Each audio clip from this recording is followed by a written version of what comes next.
on continue. Alors, on était dans les ambiances, on était dans les feng shui. Mais Alexandre, tu as quelques anecdotes sur les ambiances étranges, les bruits, les odeurs, les énergies qu'on peut trouver dans des maisons qui sont à vendre partout en France. Ouais. Tu peux nous dire quoi là-dessus Alors, les choses étranges ou les phénomènes étranges dans les maisons, les biens à vendre, ça peut effectivement poser problème parce que ça pose question parfois et ça fait peur à des potentiels acquéreurs. Donc ces phénomènes étranges peuvent venir de différentes choses, hein, des portes qui s'ouvrent et qui se ferment toutes seules. Ça existe ça? Ah oui, je pense que tout le monde l'a vécu. Moi, en tous les cas, je l'ai vécu. D'accord. Dans certaines maisons bien particulières, mais voilà. C'est un ascenseur en fait. Tu me parles d'un ascenseur.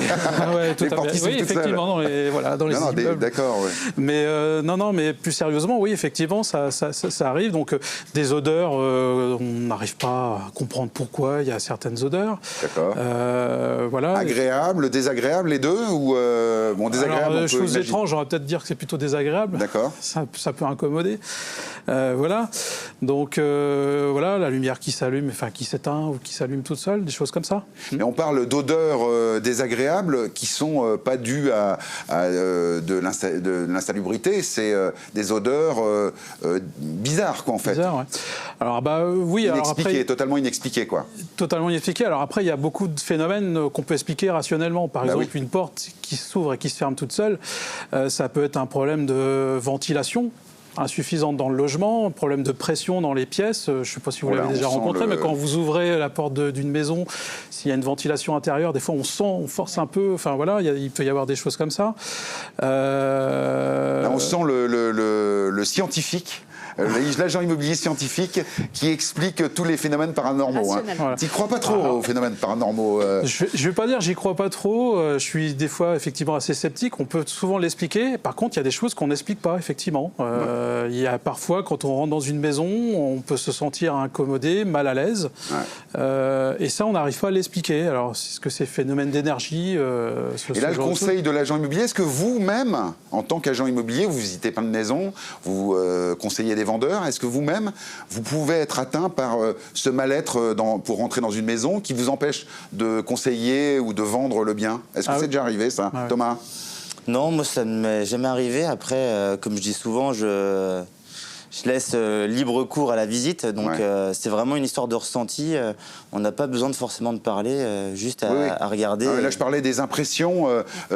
Alexandre, tu as déjà eu, en quelque sorte, pas une aversion, mais en tout cas, un mouvement de recul sur une maison que tu n'arrivais pas à vendre alors qu'elle était tout à fait bien? Alors oui, c'est déjà arrivé. Alors moi, d'autant plus que dans ma région, donc je suis en Normandie, qui a quand même une histoire assez particulière. Un débarquement, une occupation allemande, donc il y a des maisons qui ont été occupées par les Allemands. Et c'est vrai que des fois, on peut se retrouver gêné en entendant la maison. Moi, je l'ai ressenti personnellement.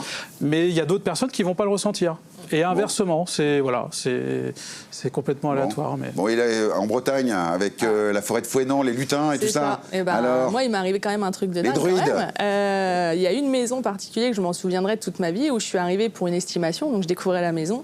Et en fait, dans un des escaliers qui était un peu caché, c'était un peu bizarre d'ailleurs, ça montait au grenier qui n'était pas aménagé. Et en fait, on avait des griffures sur les murs. Oula, c'était un grizzly dans les chambres d'amis ou... Il s'était quand même passé quelque chose et on l'a ressenti. Et moi, je le ressentais, je n'étais pas bien du tout dans cette maison. Ah oui, incroyable. Incroyable. Et donc, elle a été vendue, cette maison, au final? Elle a été vendue, au final, par l'un de mes collègues. Je ne l'ai pas vendue, donc comme quoi, c'est peut-être un signe. Eh bien oui, voilà, c'est ça.